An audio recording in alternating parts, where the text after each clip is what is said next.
Hi, I am Utkarsh Bharadwaj, currently a second year undergraduate at IIT Bombay. तो इस lecture में भी हम लोग जो सीरीज ऑफ प्रॉब्लम्स कर रहे थे नॉन होमोजीनियस डिफरेंशियल इक्वेशन पे बेस्ड, वो सीरीज को कंटिन्यू रखेंगे और भी डाइवर्स क्वेश्चन करेंगे ऑन सेम टॉपिक, ताकि आपका एक कॉन्सेप्ट जाके बिल्ड हो और आप भी समझने लगे कि प्रॉब्लम्स को कैसे सॉल्व किया जाता है।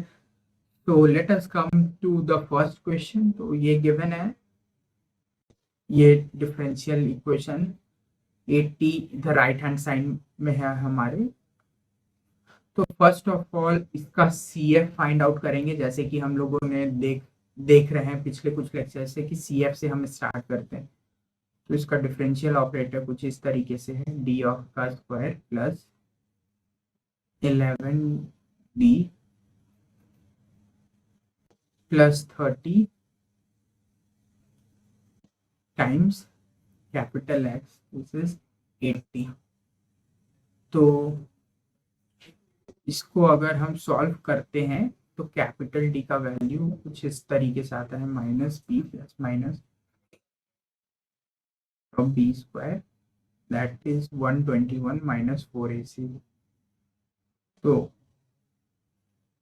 4 times 30 120 by 2a, then d is equal to minus 11 plus minus 1 by 2। so ये 6, तो माइनस 12 और माइनस 5, यहाँ पे प्लस 12 और प्लस 5, माइनस 12 और माइनस 10 बाई 2 आएगा। तो इसका जो डी का वैल्यू है कैपिटल डी, वो -6 और -5 के इक्वल आ रहा। सो हमारा जो सॉल्यूशन आ रहा वो जो आएगा as a in the form of basis, जो एक्स ऑफ टी है वो समथिंग लाइक C1। ये क्योंकि कॉम्प्लीमेंट्री फंक्शन का सॉल्यूशन में है, तो C1 into e to the power -60, C1 into e to the power -60 plus C2 into e to the power -5t। तो ये कॉम्प्लीमेंट्री फंक्शन का सॉल्यूशन आ गया हमारे पास। अब हम लोग जाएंगे फॉर पार्टिकुलर इंटीग्रल। तो 8t बाई 30 कॉमन ले लिया, 1 plus 11d by 30 plus d square by 30। तो 8t by 30 into 1 minus 11d by 30 minus D square by 30। तो हमें क्लियरली दिख रहा है ये जो डबल डेरिवेटिव वाला टर्म है उसका कोई रेलिवेंस नहीं है, क्योंकि वो ऑलरेडी जीरो हो जाएगा। तो double derivative and so on जो भी आगे टर्म्स एक्सपेंशन करके भी आएंगे उनका कोई रेलिवेंस नहीं रहेगा। तो जो हमारा फाइनल पार्टिकुलर इंटीग्रल का जो सॉल्यूशन आ रहा वो 4t/15 माइनस ये single derivative with respect to T कर रहे हैं, then 4 into 11 that is 44/30 into 15, 450। तो ये हमारा लाइक जो फाइनल सॉल्यूशन है पीआई का पार्टिकुलर इंटीग्रल इस क्वेश्चन में वो आ रहा। तो हम लोग कंप्लीट सॉल्यूशन लिख सकते हैं जो ये दोनों को ऐड करके। तो हमारा कुछ जो फाइनल सॉल्यूशन आएगा that will be C1 e to the power -60 plus C2 e to the power -5t plus 40/15 minus 44/450। So this will be our complete solution. तो मूव करते हैं नेक्स्ट क्वेश्चन पे। तो इस क्वेश्चन में हमारा लाइक फंक्शन गिवन है y as a function of t। तो इसमें CF पहले निकालते हैं। तो D square plus D plus 1 into capital Y, this is equal to 0। तो डी का वैल्यू क्या आएगा, like -1 plus minus under root of B square minus 4ac by 2a।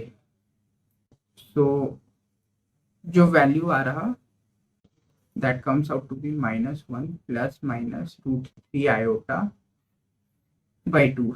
तो इसको हम क्या लिख सकते हैं, y of t is equal to e raised to minus x by 2 into c1 into cos of √3। यहाँ पे लाइक फंक्शन ऑफ t है तो t लिखेंगे into T √3t by 2 plus c2 into sine of